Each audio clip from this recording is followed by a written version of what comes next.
Hola queridas y queridos, mi nombre es Oscar Adame, soy editor de Warp y hoy vengo a presentarles una entrevista con Cabra. Cabra es el nuevo seudónimo de Eduardo Cabra, a quien seguramente muchos reconocerán por el nombre de Visitante, mismo que utilizó como el productor, como el principal instrumentista y como el principal autor de las instrumentaciones, el principal creador de la música detrás del proyecto de Calle 13, un proyecto por el cual alcanzó la fama junto con su hermanastro René Pérez, residente, a mediados de la década antepasada. Hoy en día está desarrollando su propio proyecto como solista, llamado obviamente Cabra, que está estrenando un EP homónimo en el cual profundiza un poco con respecto a sus intereses en computadoras, en el mundo cibernético, en la programación, haciendo uso de electrónicos pues bastante interesantes y de la música trap. Ahora mismo él está desarrollando lo que él considera que se puede hacer con el trap para que sea musicalmente un poquito más complejo. Sobre eso hablamos con él, un poco también sobre la historia del reggaetón, la historia de Calle 13, y nos enseñó en exclusiva en donde guarda los 28 Grammys latinos y los 3 Grammys que ha ganado a lo largo de su trayectoria como músico y productor. Espero disfruten mucho esta entrevista con Cabra. ¿Qué onda, Eduardo? ¿Cómo estás? Ay, ¿todo bien, brother? Está muy chido tu fondo. Supongo que ese es tu estudio. Ay, ya no sé. Sí, sí. Sí, perdón, que entró una llamada. Sí, en mi estudio. Sí. Está muy chido. ¿Qué tienes allá arriba, eh? Parece como que una cruz. No. No, lo que pasa es que es un techo falso, entonces ese es el techo del estudio. Entonces, no está en el mismo plano. Sí, entiendo. Como la luz está en el techo falso. Entonces se enciende. Y esos son unos canvas. Chequéate, te voy a mostrar. Viste, el techo tiene unos canvas. Ah, está súper padre. Sí, Está hecho para que absorba sonido, ¿no? sí, sí. Sí. Es como un cuadrado dentro del cuadrado. El techo es todo está como que, viste, nada, el estudio es un poquito más pequeño, porque todo es de madera dentro de la estructura. No, está chévere, suena bien. Sí, está muy chévere. Aparte de la iluminación, como que todos los colores alrededor, pues dan como una sensación de paz, ¿no? Supongo que es muy tranquilo, muy... Sí, Quiero sí, sí, sí. trabajar ahí. Sí, ¿Sí? Ahí sí, trabajaste la mayor parte de tu nuevo EP.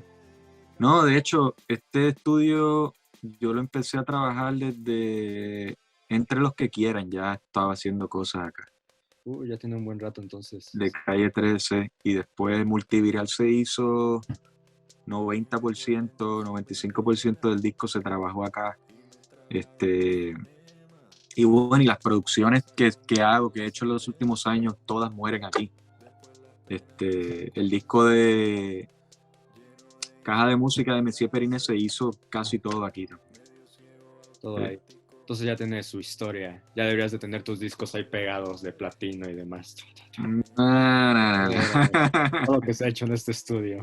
Eso no me gusta mucho, como que. Sí, se ve medio De feo, ¿no? hecho, de hecho los Grammys están en el baño. ¿En serio? Sí, sí, sí. Si quieres Todos te puedo. los Sí, 28. te voy a mostrarle. Esto yo no lo hago mucho.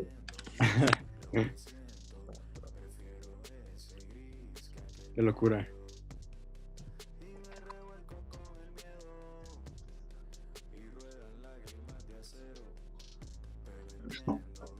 Mira. El inodoro.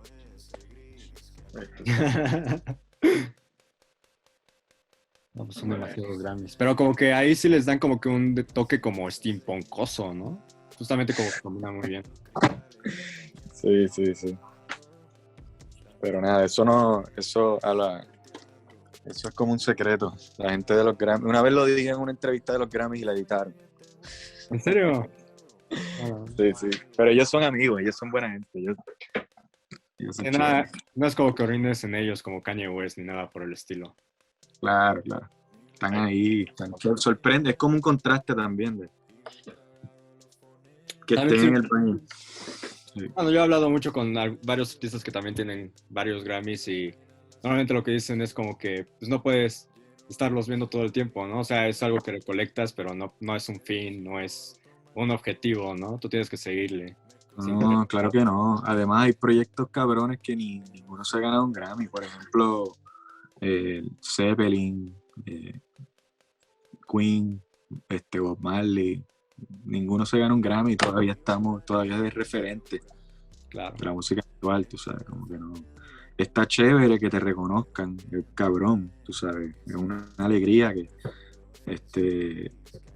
pero yo creo que más importante es trabajar para que cuando tú escuches un trabajo, una música, tú sientas ese dolor en el pecho, que es una sensación como de amor que se forma cuando uno está creando y terminando producciones, canciones. Sí, claro. Caes en amor con tu obra, ¿no? Prácticamente es lo que te enamoras de lo que estás haciendo. Sí, sí. Sí, lo he sentido también. ¿Tú te enamoraste de este nuevo EP? Hablemos un poco de ello. Pues mira, este EP ha sido ha sido un proceso. Cada tema está tocando emociones. Ha sido un despojo, ha sido limpieza, ha sido una despedida también de amigos. Ha sido como que hay un tema que es como una confesión, hay otro tema que es un punto de vista de lo que, como estoy viendo la música actual. Y honestamente, cuando ya estaba ya en el punto final del trabajo, estaba sintiendo ganas de soltarlo. Y me dio mucha tranquilidad haberlo terminado. Claro. Hace como 2 meses estaba mezclando el trabajo en Nueva York, un poquito menos, yo creo. Y realmente sentí un alivio haber terminado esto. Yo creo que era necesario soltarlo ya. O sea que no es ¿cómo te digo? Como que no siento emoción de que está saliendo el trabajo, honestamente. Siento orgullo que sí, que está saliendo, y lo siento también como un documento. Sí, es un documento histórico de cosas que he estado sintiendo en este momento y en mi vida. Claro. Pero, loco, cuando yo acabé ese disco, yo sentí que me quitaron un peso de encima increíble. Y, y nada, eso. Yo creo que es otra esquina dentro de lo que pasa en la música. Yo siento que la música ha agarrado ahora mismo un camino que se está explotando y se está comercializando, que es más enfocado en el entretenimiento Ujú. y muy parecido a lo de la lucha libre. O sea, que la lucha libre está, pues que sí, son gente talentosa o gente que se tiran desde la tercera cuerda y hacen sus llaves, son atléticos, pero no es realmente, viste, es como que es entretenimiento, no es que es real, sí es real, pero es entretenimiento. Claro. De hecho, aquí tengo anotado un Kayfabe, claro, un término que se llama Kayfabe, que se inventó en la lucha libre y que ahora mismo se utiliza también en la política para describir cuando una persona sabe que está viendo una ficción, pero quiere hacerla pasar por una realidad para que sea más entretenido. Es lo que pasa en la lucha Claro. libre, ¿no? Dices como, obviamente no se están golpeando. Es lo que dices cuando ves a Donald Trump peleándose, ¿no? Dices como, obviamente este hombre no está hablando de cosas lógicas. Pero está divertido ver cómo está diciendo estupideces, ¿no? Eso es lo divertido. Claro. Y cómo se pone en el papel de hombre fuerte. Claro, ¿no? Y sí, viste, le rompen la silla. A los luchadores les rompen la silla, pero yo creo que también le aflojan los tornillos a la silla para que no. Para que se rompa fácil. Para que se rompa más increíble. Y por el otro lado está pues el lado artístico, que es como que más, no sé, es que honestamente, o sea, te digo que fue parte del proceso de querer y querer soltar este disco ya. ¿Sabes? Hubo momentos que me daba mucha ansiedad, hubo momentos dark también, que quería como que yo documentarlos en el tema. De hecho, hubo una canción que fue Gris, que en ese tema yo llegué a buscar, yo quería ponerme dark para interpretar ese tema. Claro. O sea, como que creaba situaciones viste, como creaba situaciones como para llegar a esa frecuencia más, más triste o más dark y tratar de hacer una mejor interpretación. Pero bueno, ha sido un aprendizaje tratando, buscar el hackeo de cómo conectar con una interpretación, de sentir lo que uno está comunicando, de ejercer un criterio también como productor de lo que yo estoy escuchando. Eso fue brutal también, porque yo estaba en los dos roles, intérprete, productor también. Entonces trataba de grabar mis takes en la noche y al día después tratar de ejercer un criterio y ser crítico de lo que pasó la noche anterior. Claro. Y corregir eso. O sea que fue increíble. El proceso fue de aprendizaje. Yo creo que me ayudó a tener más herramientas para el asunto de la producción.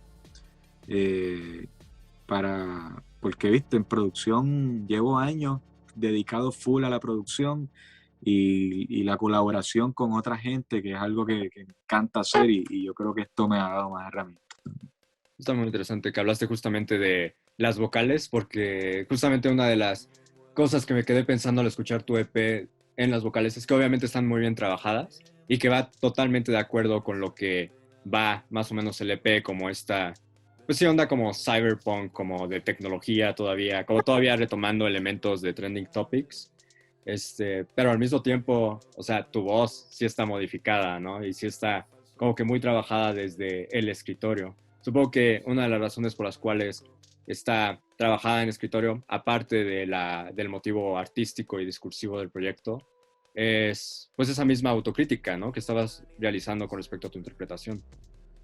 Claro, sí, esa cuestión de manipular la voz con plugins y procesarla es algo que también me satisface mucho, ¿sabes? Y es parte también del proyecto. Por ejemplo, en Gris, que es el tema que está más procesado, todo el arreglo de voces la hice con la voz principal. Entonces yo estoy haciendo las armonías y todo eso, la estoy tocando. Entonces estoy pasando mi voz por un teclado y estoy haciendo esa armonía. Tú sabes que no fue que empecé a hacer layers y layers y layers de voz. Entonces eso me parece chévere también, de agarrar solamente una voz y empezar a meterle distorsión, a manipularla, a hacer la armonía con un teclado.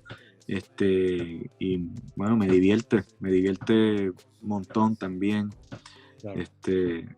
Pues usarla todos estos plugins y aparatitos y cosas en función a crear textura.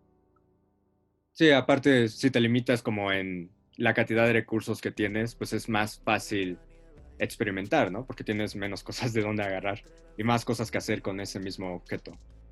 Claro, y también, ¿sabes? Como te dije ahorita, no hay un afán de triunfo, ¿sabes? Ujú.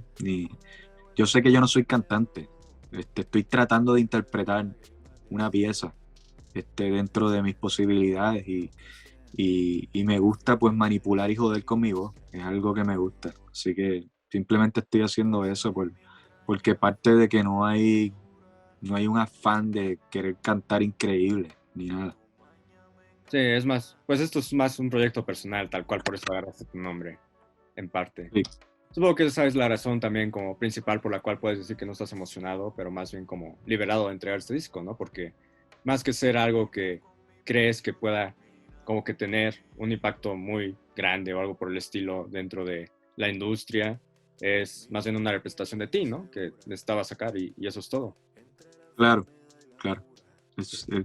Sí, tan simple como eso, ¿sabes? No hay más nada, no hay más nada que buscar. Muy bien. Oye, ahora mismo estoy escribiendo un libro, una tesis, sobre reggaetón y tengo un capítulo que se llama La apropiación y proyección de Calle 13, el reggaetón intelectual. En un punto tú dijiste que, poco antes de que lanzaran el segundo disco, después de todo eso que pasó con los Latin Grammy, que Daddy Yankee y Don Omar se fueron, etcétera, que tú sentías realmente que el reggaetón no traía nada musicalmente, ¿no? Ahorita yo siento que estás igual experimentando mucho con el trap, que esa es como prácticamente la base de este proyecto. Y me gustaría saber tu perspectiva con respecto a lo que trae musicalmente el trap, siendo que pues, no es obviamente el mismo género que el reggaetón, pero históricamente como que se agarró el mismo contexto, es como que la misma línea de artistas, pues yo diría que es una continuación de, históricamente Sí, hablando. sí, yo creo que el trap tiene algo muy interesante que no se ha explotado y que yo estoy tratando de aprovecharme de eso en Cabra. Es el asunto de que los tempos son muy abiertos, son muy lentos. Estamos hablando de tempos tipo 150 para abajo, quizás hasta 120, entre 120, 150. Y hay como hay una cuestión se trabaja mucho la imagen, ¿sabes? Como la cuestión del clima, las texturas. Claro. Entonces, al ser todo más abierto y tener esa, que de hecho lo que realmente te está proponiendo la subdivisión es el hi-hat. Esto le da espacio a que puedan haber subdivisiones más interesantes con los tambores, con los arpegiadores, los sintetizadores, hacerlos un poquito más agresivos. Y eso es lo que yo he estado tratando de proponer con darle esa otra vuelta al asunto del trap, que de cierta manera fue lo que traté de hacer en su momento con lo del reggaetón. Usando de ejemplo, por ejemplo, el tango del pecado, que se estaba mezclando tango con reggaetón, pues se estaba, o mismo Atrévete, que Atrévete se estaba mezclando, hay instrumentación orgánica, está el clarinete, está el timbal, está la conga, entonces pues ya se estaban mezclando otros elementos y también, aunque el reggaetón está más subdividido que el trap, pero en ese momento estaba añadiendo a otros ingredientes al asunto del reggaetón, y por eso es que Calle 13 nunca se identificó como reggaetón, porque realmente no lo era. Yo creo que el reggaetón dejó de ser hace tiempo un género musical y se convirtió en una propuesta, en una manera de hacer los videos, en una manera de, de las letras, una manera de las secuencias armónicas también, de cómo resuelven las armonías, que Claro. son muy particulares, son así, de esa manera, que eso también ha sido parte, creo, de hacia dónde nos está llevando el algoritmo, porque el algoritmo si creo que identifica esa manera de trabajar la música y lo alimenta y le da más, lo empuja. Y yo creo que con esto es lo mismo. Es tratar la experimentación de, como da esa posibilidad que es muy abierto y hay mucho espacio y hay mucho clima y hay mucho ambiente, pues da esa oportunidad de tú empezar a meter otros elementos que lo lleve que salgan, no que lo lleve hacia otra dirección, quizás que le saque como una rama de lo que pudiese ser y tratar de alimentar un poco la diversidad dentro de la música, de cómo está sonando la música ahora mismo. Entonces esa es la idea, tú sabes, que naturalmente se dio eso, el asunto de esto yo no lo venía trabajando, esto no lo trabajé justo en lo de Cabra, ya se venía trabajando en producciones anteriormente. Por ejemplo, hay un tema que produje con Vicente García, el tema se llama Ahí, Ahí, del disco de Candela, que se está mezclando bachata con trap, y mezcla increíble. Claro. O sea, tienes que escucharlo porque está cabrón ese tema, y se grabaron las guitarras de bachata, se grabó la percusión, se grabó unos coros, entonces pues ya como que es un poquito más, el arreglo está un poquito más, la palabra no es complejo, la palabra es más, que hay más actividad en el arreglo, pero se comporta bien cabrón, entre ellos, entre el trap y estos elementos que se añadieron se llevan cabrón. Entonces eso, tú sabes, tratar de promover la diversidad. Yo creo que parte de eso, y siempre ha sido un plan desde siempre, no solamente con Calle 13, sino antes de Calle 13, en los proyectos que yo participé antes de ese trabajo también, que habían los discos eran eclécticos, el repertorio era ecléctico, y trataba, siempre he estado trabajando con gente y yo he promovido pues este asunto del eclecticismo y la diversidad. Algo que a mí me interesa muchísimo con respecto a la historia de esta industria musical justamente es que yo siento que de alguna forma se tomó la influencia como social que empezó a tener el impacto mediático para reintroducir géneros tradicionales latinoamericanos o no tradicionales, pero géneros latinoamericanos, vamos a decirlo así, y empezar a ganar terreno dentro de la música pop internacional, no solamente con el reggaetón ni con el trap, sino también presentando otras formas de expresión musical latinoamericana. Siento que un poco antes de Calle 13 ya había experimentos de eso, había ya salsatón, Tego Calderón empezó a experimentar con la bomba, había ahí algunas cosas de cumbia con reggaetón interesantes, pero... No solo eso, yo creo que en los 90 también, cuando la música alternativa estaba en su mejor momento, Santa Olaya también trabajaba eso. Por ejemplo, un ejemplo, el tema de Frijolero de Molotov, ¿sabe? Que estaba ya experimentando con la música norteña, puede ser, ¿verdad? Sí, sí. Y el alternativo y todo eso, ¿sabes? Eso no es nada nuevo, como tú dices, pero sí, yo creo que esos movimientos promueven como que otros caminos que está chévere cultivar.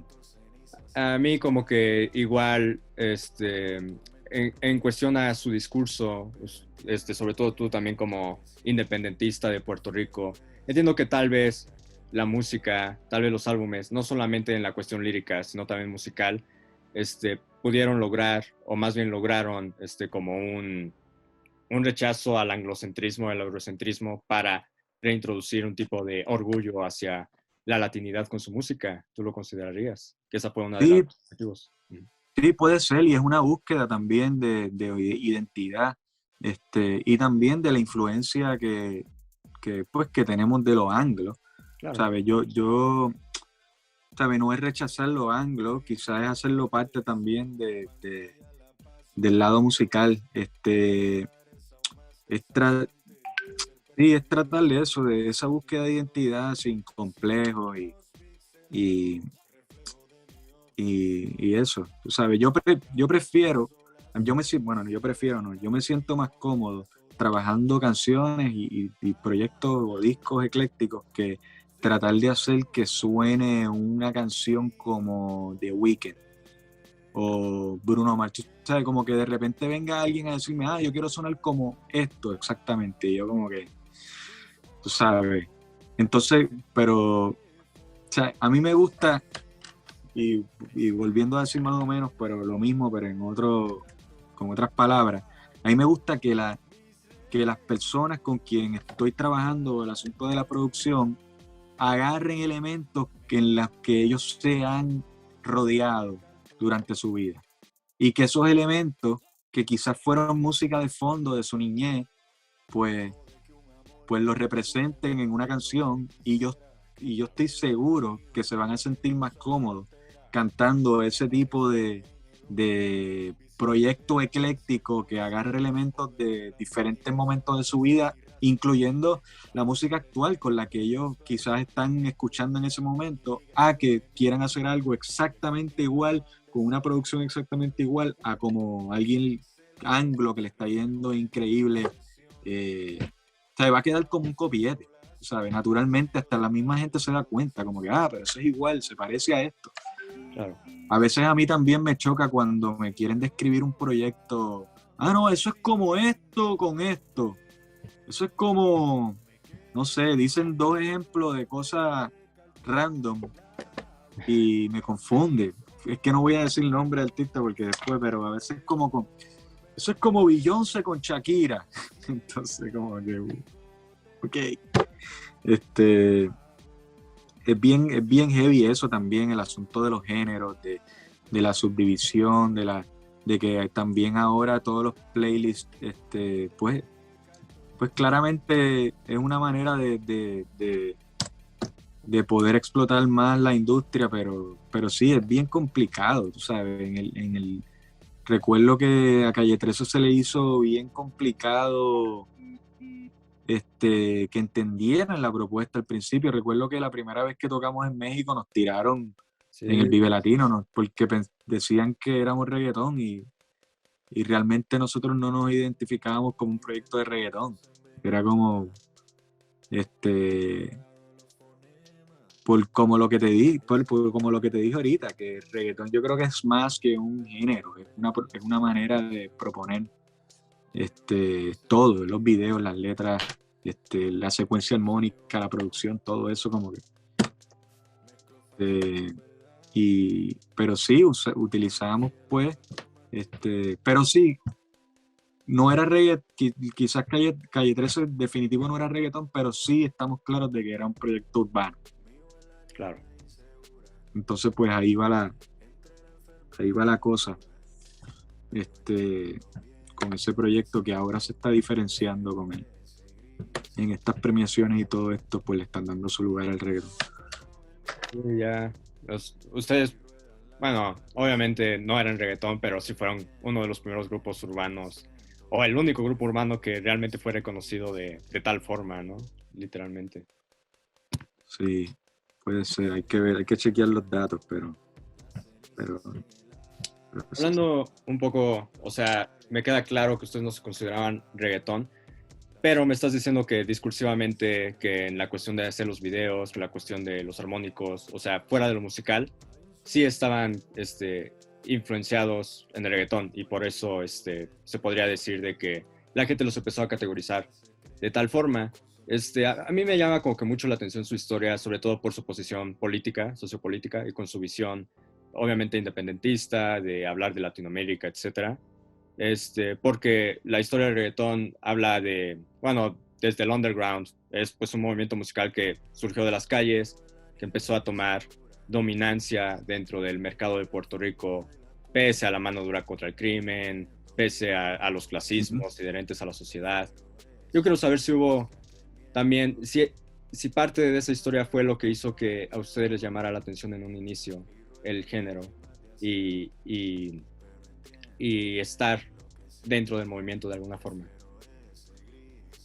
Pues mira, yo como lo que te estaba diciendo ahorita, sumando, tratando de conectar con lo que te estaba diciendo ahorita, sí. Claramente el reggaetón era algo que en ese momento yo tenía 27 años cuando empezamos a trabajar ese disco. Claro. Y yo venía escuchando, no era fanático de la manera en cómo se producía el reggaetón previo a eso, pero yo estaba de música de fondo, era reggaetón, desde que yo tengo 14 años. Entonces, lo que pasa es que nosotros como puertorriqueños hemos estado, para mí el soundtrack, como parte del soundtrack de vida ha sido el reggaetón. Desde que tengo 14 años, pero de los carros, de música de fondo, de los parties que uno iba cuando chamaquito, de las actividades, todo eso. Entonces se utilizó ese ritmo o quizás esa forma rítmica como ingrediente para ese primer disco de Galletas. Y rompiendo con la estructura que te estaba hablando de la manera de hacer los videos, de la manera de hacer las letras, de la manera de las secuencias armónicas, de la manera de la producción y todo eso, eso se explotó, Calle 13 explotó con toda esa manera particular de cómo presentar la propuesta. Yo por el lado de los videos, como que los videos no se parecen, por el lado de las secuencias armónicas tampoco, de hecho hasta la estructura. En estructura armónica de las canciones hay una secuencia armónica para los versos, hay una secuencia armónica para los coros también, hay un puente también, tú sabes, es como una cuestión más más, tiene una estructura más clásica de cómo quizás verso, coro, Sí, de pop. de pop, claro, y claro, sí, sí. Entonces, pues yo creo que por eso quizás rítmicamente conectaba y fue una propuesta que claramente se destacó porque también había como, era un momento en cual estaba sonando la cosa bastante igual, exceptuando proyectos como el de Tego. ¿Sabe? Que Tego o sea, cuando salió Tego, eso fue una explosión increíble porque es que te cogí, o sea, era no solamente las producciones que estaban proponiendo, sino la cadencia de Tego, el tumbao y todo eso que le sumó bien cabrón, o sea, eso fue explosivo. Yo me acuerdo, siempre digo lo mismo, que en ese momento tú salías por la calle con los cristales abajo y los carros, era lo único que tú escuchabas. O sea, tú podías escuchar los discos de Tego con los cristales abajo de los otros carros. O sea, los otros carros te iban musicalizando el camino con el disco de la Vallarde. Increíble. Entonces, no sé si contesté tu pregunta. Mm, sí, diría que sí. Mi pregunta era más como de la cuestión política. Te voy a Ya. contar más o menos de qué va mi tesis, ¿no? Mi tesis va, bueno, mi hipótesis literalmente es esta. El underground de Puerto Rico nació y creció como una necesidad de representar al pueblo de los caseríos. Fue tan exitoso en lograr su cometido, en representar en la cultura popular puertorriqueña a la gente de los caseríos, que hoy en día se toma en cuenta para otras luchas sociopolíticas. En ese momento también la racial con Teo Calderón, la feminista con Ivy Queen, ondas ahí en Chile, en Argentina también feministas. Y cuando llegó Donald Trump al poder con el discurso anti-latino, lo que yo considero que pasó es que los medios europeos, los medios angloparlantes, encontraron en el reggaetón, en figuras como J Balvin, en figuras como Bad Bunny, una narrativa que iba en contra de lo que decía Trump, ¿no? Una narrativa a favor de la latinidad colorida, etc. Entonces, la hipótesis es que fue tan exitoso en representar a los caseríos que hoy en día esa necesidad de encontrar representación, ese discurso de representación, se expandió a tal nivel que ahora abarca la necesidad de representación de Latinoamérica. Mira, yo creo que en un momento de la historia, vamos a cerrarnos al reggaetón de Puerto Rico. Yo creo que en un momento de la historia, cuando estaban los discos de Playero y de Dinois, sí había una representación clara de lo que se vivía en los residenciales, ¿sabes? Pero clarísima. Yo creo que mientras fue pasando el tiempo, fue mutando, y he dado a esto también yo creo que también tienes que pensar en el pre y post Spotify y los algoritmos, Claro, sí. ¿sabes? Cuando pasó eso, también ahí yo siento que hubo una necesidad y quizás una esclavitud en la búsqueda de tratar de complacer el algoritmo y quizás no representa tanto como quizás se representó en los 90 o a principios de los 2000 esta cuestión de hablar de la vida del caserío, de los residenciales, ¿sabes? Siento que hubo un antes y un después de ese 2015 que fue cuando, cuando salió Spotify Latino. Entonces, yo por lo menos yo lo siento así y he hablado con varias gente y, y, y siento también que hay un cansancio de parte de ellos con las temáticas estas pues las temáticas clásicas de si el carro, que si las Claro, prendas, que es onda si... aspiracional. Y y yo he hablado con varios del corillo y ellos están cansados de hablar de eso, pero sí también sienten la necesidad de alimentar el algoritmo porque claramente pues está haciendo un negocio.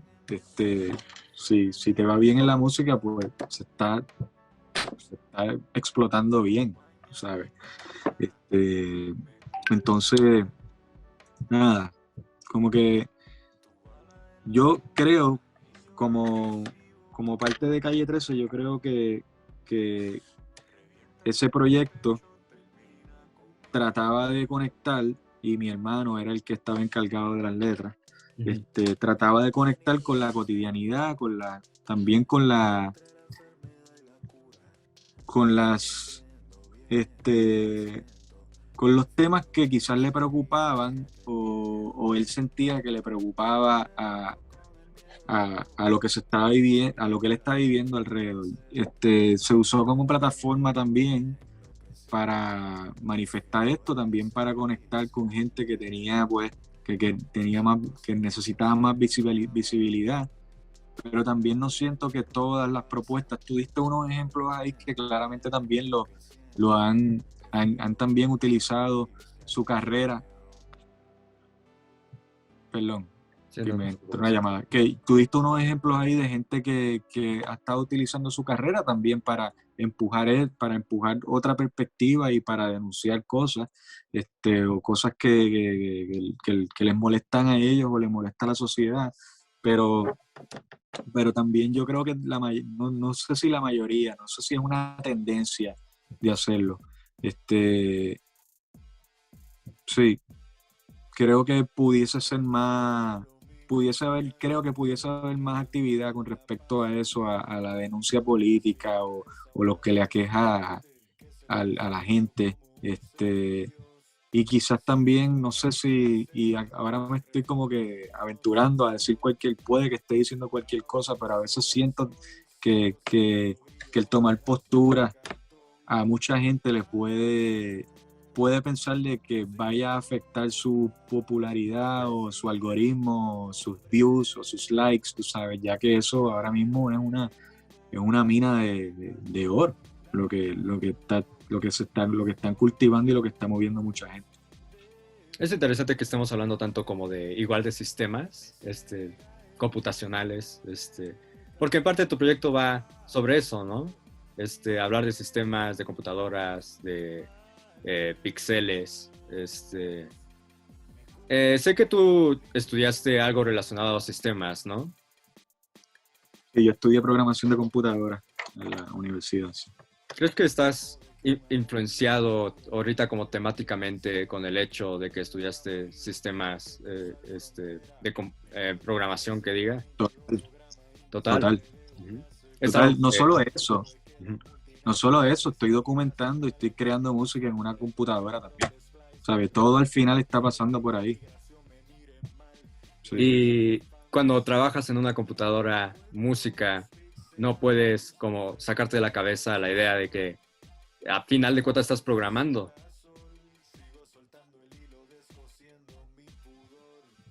Espérate, vuelve. ¿Cómo otra vez la pregunta? Sí, a final de cuentas, cuando trabajas música en una computadora, también es una programación. Hay... Ajá. Sí, más o menos porque estoy usando un programa. Exacto. Realmente es una aplicación y estoy utilizando los recursos de ese programa, pero sí, igual, también es como para seguir hablando de esto, pero el método, ¿sabes? Todos estos códigos de programación, hay unos métodos y Claro. hay unos límites y hay unas cosas que uno puede hacer y también eso a veces uno le juega en contra al momento de crear, de que, por ejemplo, ahora mismo, quizás hace 15 años, 20 años atrás, yo no tenía un método para construir la producción o las composiciones y ahora mismo sí tengo un método, pero estoy luchando en contra de ese método para tratar de que no sea más de lo mismo, tú sabes. Es bien, a mí me parece a mí me parece bien cabrón que llegue el momento de la vida de uno en el cual uno se convierte en un tributo de sí mismo y uno empieza a hacer las mismas cosas que le funcionaron años atrás. Puede ser.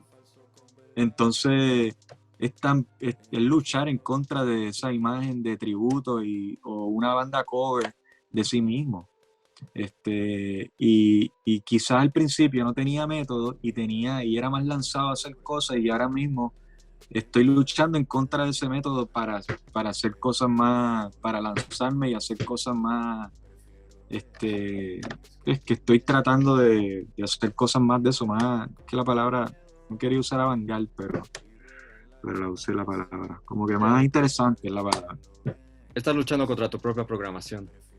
Claro, claro, con la programación que he tenido en los últimos 15, 20 años de estar produciendo. Y por eso este Sí. EP es importante para ti y personal, justamente por eso. Esto de Cabra, tú dices. Sí. Yo creo que es más, la importancia de lo de Cabra es más con lo de que te hablé al principio, de pues un trabajo que trata de conectar con las emociones y con las cosas que he pensado en los últimos años y todo eso, más que el asunto de romper con la programación, pero sí.